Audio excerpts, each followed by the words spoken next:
Welcome back to Rerouted, where we explore unique career paths to give you the tools you need to create the life you want. On today's episode, I talk with Geoff Rutledge, a family practitioner. Geoff graduated college with a degree in film, but realized that it wasn't for him. We discuss his journey from film to medicine, his philosophy of prioritizing the lifestyle a job provides as opposed to the job itself, and how he still maintains creative outlets outside of work. Let's get into it. Geoff, thank you so much for joining me today. It's great to have you. Thank you. Great to be here. All right, let's start off. I just want to talk a little bit about your educational background. Can you tell me about what you did through your bachelor's degree? I did a bachelor's in media communications with an emphasis in film and video production at Webster University in St. Louis. All right, very nice. What were some of the, some of the things that you learned with in media production? What do you learn in media production?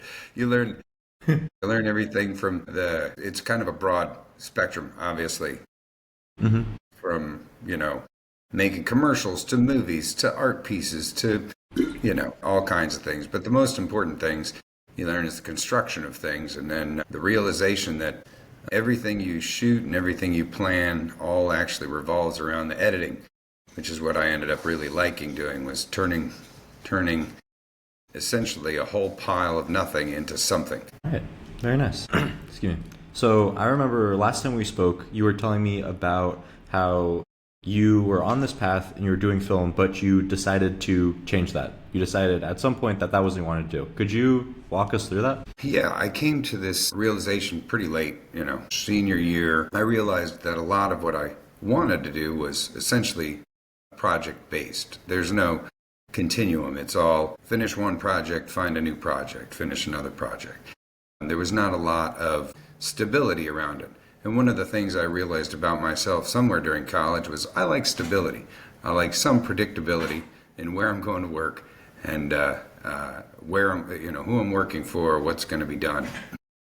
And there just isn't that with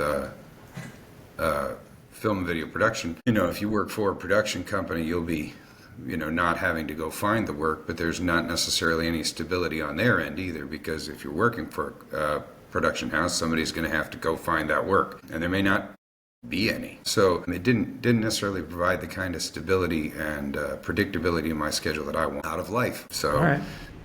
Thought it wasn't for me. All right. So after you kind of decided, or you found that wasn't for you, what were your next steps? I didn't take any steps for a couple of years. I was just mostly enjoying my early 20s and delivering pizzas and, just making just enough money to sort of pay rent and, live, do some things that whatever I felt like doing, basically. So, it took a while. I mean, at some point, my girlfriend, now wife, we'd been together for all of college and a couple of years after, and she was like, you've got a bachelor's degree, you should maybe aspire to a little more than delivering pizzas.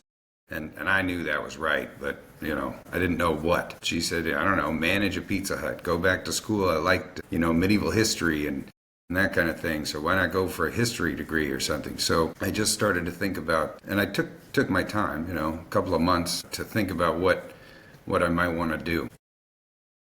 And I approached it from the standpoint that I was going to figure out what I wanted my life to be like. I knew I wanted, again, this kind of stability, and I wanted predictability. I decided it would be neat to own my own business. I thought that'd be kind of cool. I thought it'd be good to be able to help people in some way. I thought it would be good to, I definitely wanted, a lack of a boss, if possible. Wanted to make not a ton of money. My desires were simple. I wanted to maybe be able to afford a house someday and maybe be able to help my kids go to college and that kind of stuff. So what kind of income did that require? Then, what was I capable of doing? I decided medicine was it. I had when I was 21, got delivering pizzas, no insurance, got really sick. Really sick. It was strep throat. I knew it was strep throat. I'd had it a few times. I went to see a family practice doctor near me, and I said, look, I don't have the money to pay you today, but we can work something out. I'll make payments or whatever. She saw me, did the test, gave me the antibiotics, and said, just you don't need to pay me. You just move on.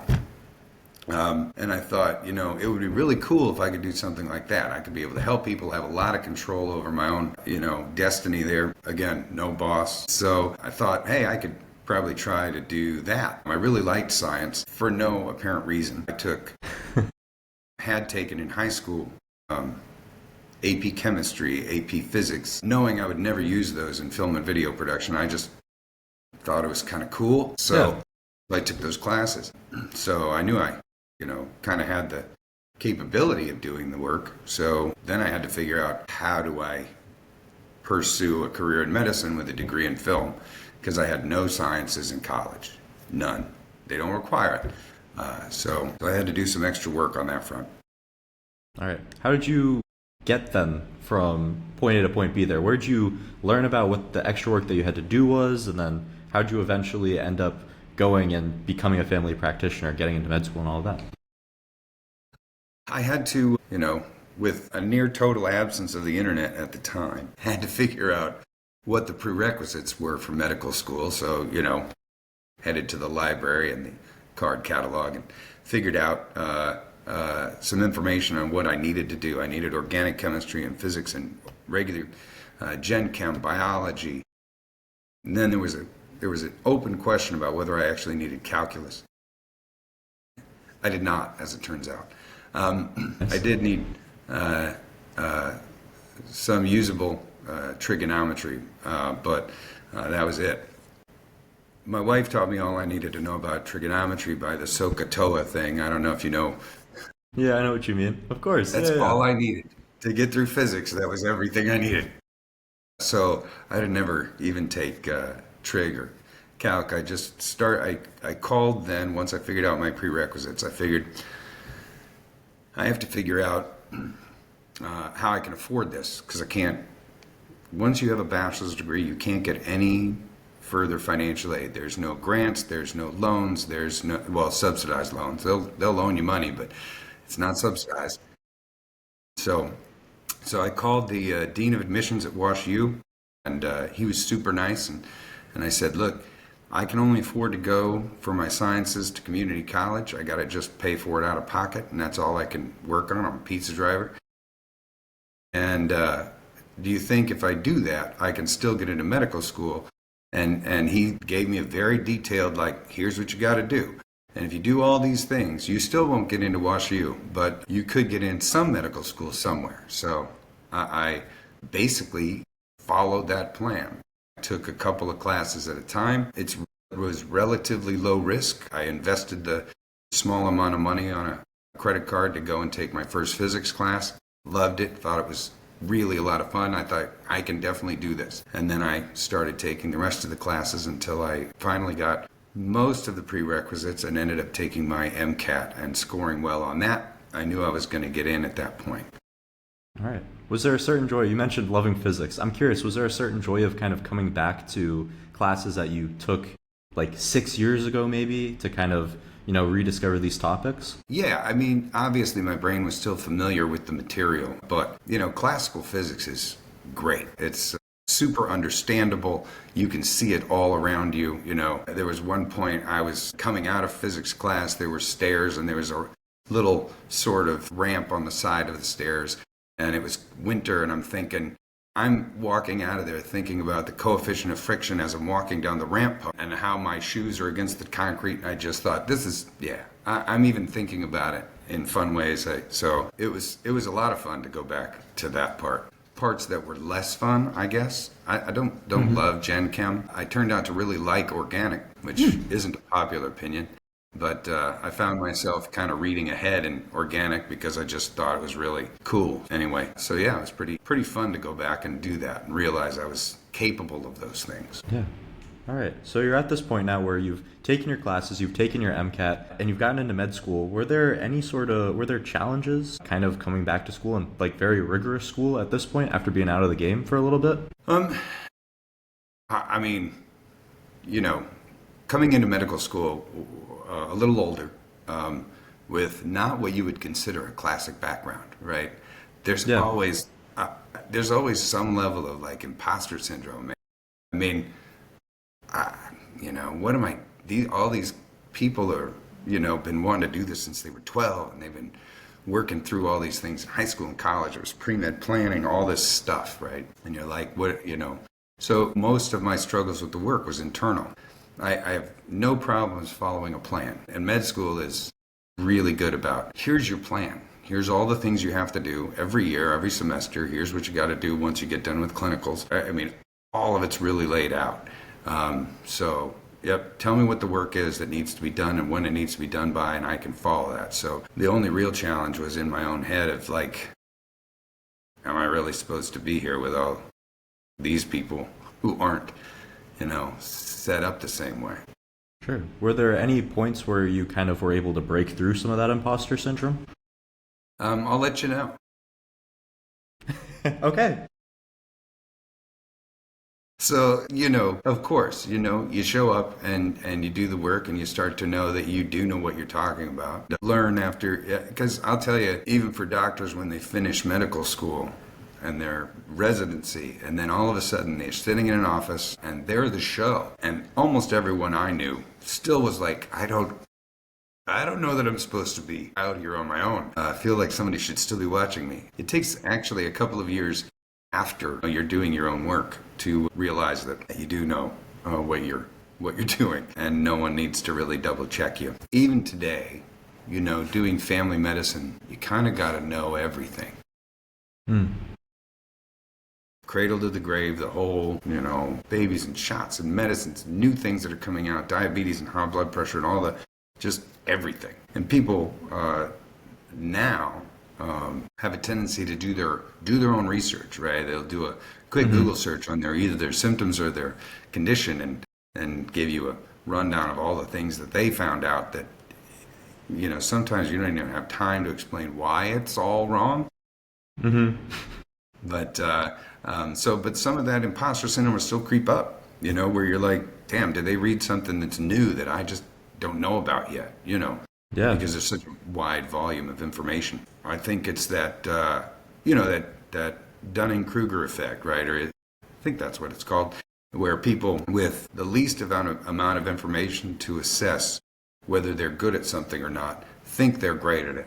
And the people with the best skill set to be good at something doubt everything about what they're doing because they know how much there is that they know or don't know. So I think there's still a constant kind of struggle with that. And all you do is you continue to work, double check, go back, learn new things, make sure that you're doing your continuing medical education, doing all the stuff that you need to stay abreast of new stuff. And if somebody brings you something, at least have the humility to say, I'm not sure, and go find out.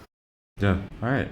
I'm curious, were there any certain skills that you picked up while you were doing film that kind of translated to your study in med school? If the answer is no, that's okay. I'm just no. Yeah. Okay. I mean, I'm thinking, but yeah, there's, when you're doing project-based stuff, yeah, there's a timeline, there's deadlines, but there is no map. There's no, here are the steps you take, because you can take whatever steps you want. It's always different, so not as much. Okay. And that makes sense to me. All right. You've talked about how you decided that you wanted to go to med school and become a doctor because of the idea of what kind of lifestyle that you wanted. Did you find that after you graduated and you started practicing that kind of lined up with your expectations? It did. I mean, again, lucky enough to have, but by choosing something where I had control over, my schedule and my place of work, the type of practice I wanted to do, I ended up with a lot of control over my lifestyle so that I could, you still obviously have to show up and do the work. Yeah. But it did provide all the things that I expected it to because that's what I was working for. And again, at some point you make these decisions. You're like, hey man, I'm working this number of hours, seeing this number of patients. I need more money or I need more time off. There are trade-offs to those things, but you get to make kind of those decisions. And if if I could have done orthopedic surgery and made a bunch more money and had a much worse life schedule, right? So you just being able to decide what's kind of important to you and craft that. It turned out medicine provided that for me because I chose that path. There were a lot of paths available, and again, you pick the one that fits what you want your life to be like. All right. Were there any paths on that idea? If there were a lot of paths available, were there other paths that you considered going down?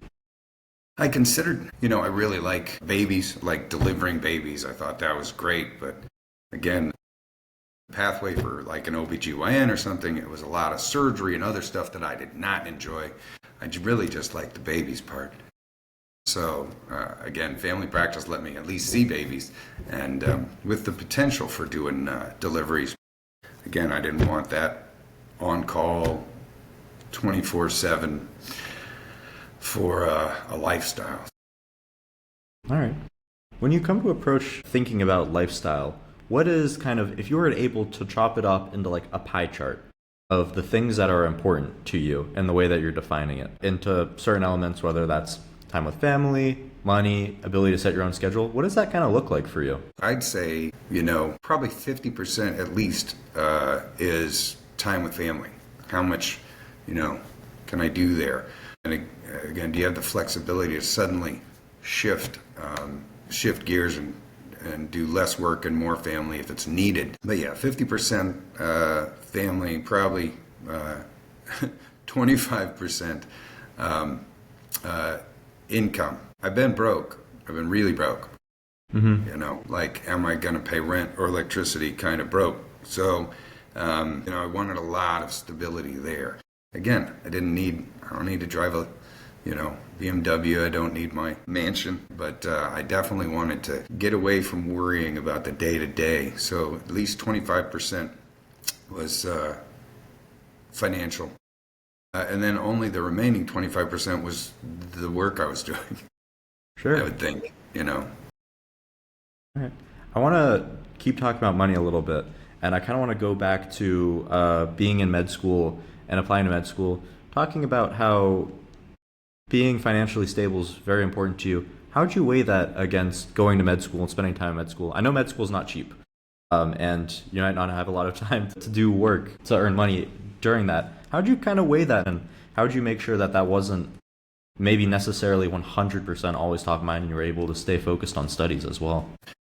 So, when you're in med school, you borrow more than the even tuition. You got to borrow a certain amount to live on over a period of time. So, but it was as much or equal to what I'd been earning previously. So it's still doable. I was, again, lucky enough, I then got married and my wife had started working. So there was definitely some significant income there, but not enough to pay for medical school, obviously. Yeah. It was just really, and I did some, what I would think of as poorer planning by going to St. Louis University rather than East Tennessee State or, Sure. Memphis.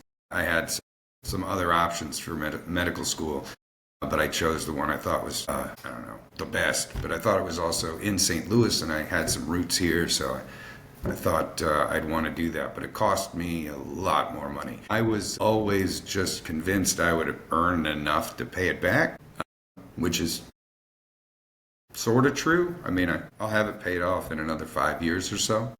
Okay. So, sure. like, realistically, I'm almost 60. I'll be paid off just before that. So I could have made it a lot cheaper. But it's hard to be upset with those decisions you make if you have the life you want. Yeah. Then yeah, you made a decision. Maybe you have a little less. You incurred a little more debt than you should have, but these are not deal breaker things. You can work around it. Yeah. All right. And like you said too, you've kind of created the life that you want, and that clearly seems to be the most important thing to you. So that's great. All right. Curious. Film is very creative by nature. Have there kind of been any ways that you feel like you've lacked that? Sure. I mean, I like I said, I really enjoy like storytelling and stuff like that. So, I mean, at some point, and I would, when the girls were little, they'd tell me a couple of things, and I would make up a story for them for bedtime, that kind of stuff, where I would just Princess Cooper and Princess Josephine stories and tell them that they were the stars of that. So, the little things that you enjoy doing, you can do on your own. I've started writing, I don't know, probably 10 years ago, wrote some children's book stuff. And mostly, trying kind of rehashing the stories that I had, some of the stories I had told them that I then turned into books and stuff. So, it's not like I've gone and published them or anything, but they're written. Yeah. They're in a box, basically. So you find ways to express those other things you want to do just because you want to do them, not because they're your career.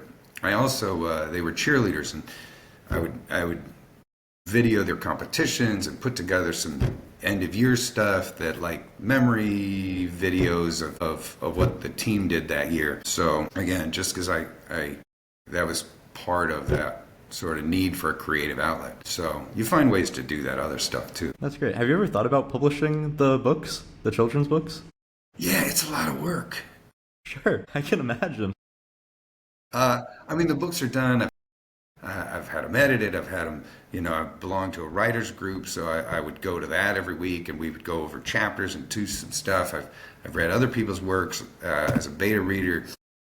A lot of people in the group have published books, but the amount of dedication that you've put into just trying to get someone to read the damn thing, it turned out it takes a lot. And I got kind of fed up with the idea. I did have publishing world work slowly. I did get a contract for one of the children's books, and then I don't know, the illustrator quit or something happened, and then this other project took priority. So I've still got a contract. I've still got a thing sitting out there that might one day actually happen, but I don't know. It's years of extra effort even after you find someone to read it and want to publish it.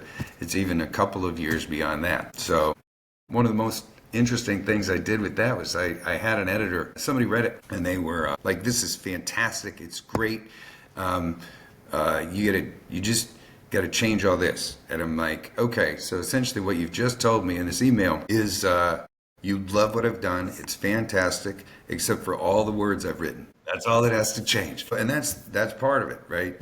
You've written a thing, you think it's good, you send it out to somebody, and then they want to change a bunch of stuff. And so you have to constantly listen to kind of what they want to do with what you've already done. I imagine musicians have the same kind of struggle where they're like, this is the piece of music, and then some producer goes, well, yeah, but we're going to put these drums over here. Well, that doesn't fit. Mm-hmm. So at that point, I got kind of fed up with it again. I already told you I don't like having bosses.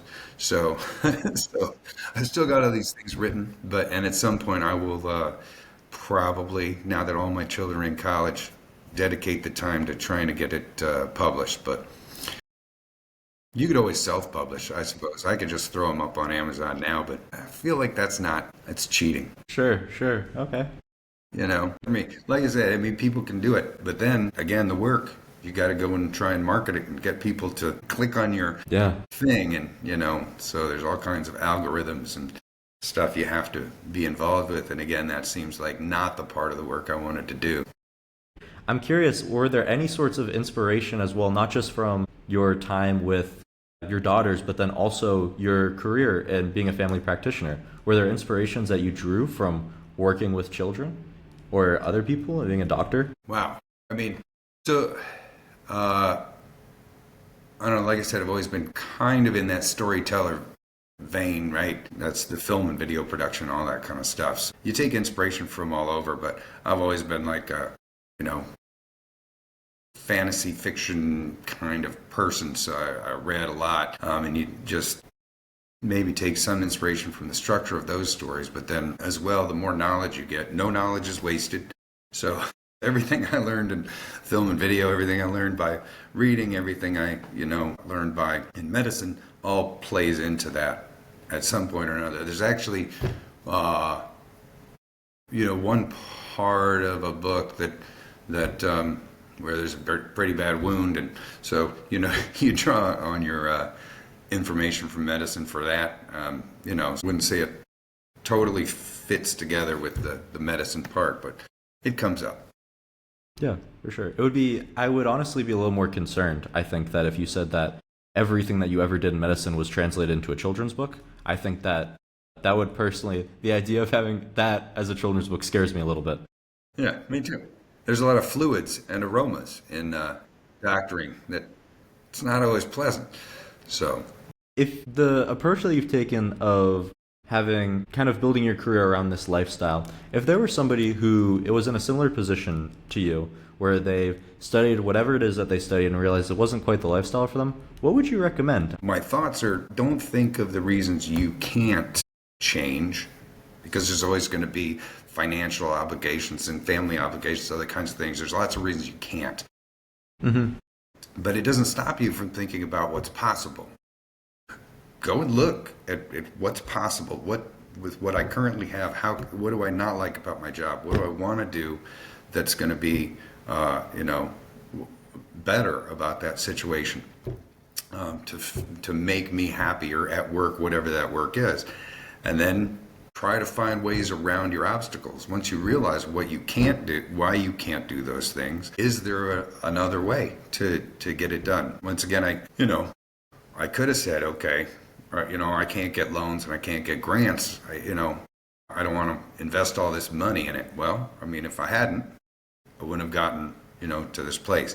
So you say, well, I think I can manage it if I do it in these small parts, and I can afford that. Maybe do that. Maybe you go to night school because it doesn't take too much time out of, your time and energy out of your life and your family. Think positively. What do I want? And then think about the steps you can take to get there. And you'll find that almost everything is doable. It's doable. It's inspiring. I know a lot of people kind of get hung up on that idea of it's very much, and med school definitely isn't a easy, natural transition. And you talked about how much work you put in to get through that and stick with it. I think that's really inspiring. Thank you so much. I don't have any other questions for you. Are there any final pieces of advice that you have or anything more that you'd like to bring up?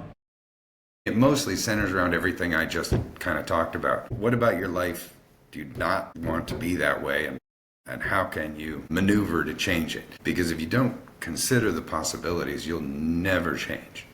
You'll never shift. If all you're thinking about is reasons you are stuck, you can't get unstuck. Yeah. All right. Well, thank you so much, Geoff. This has been a great conversation. I appreciate your time tonight. Hey, it was a lot of fun. Appreciate it. Yeah. ILL. You know what? I got to show mine as well. I. All right. Thank you, Geoff. I hope you enjoyed the episode.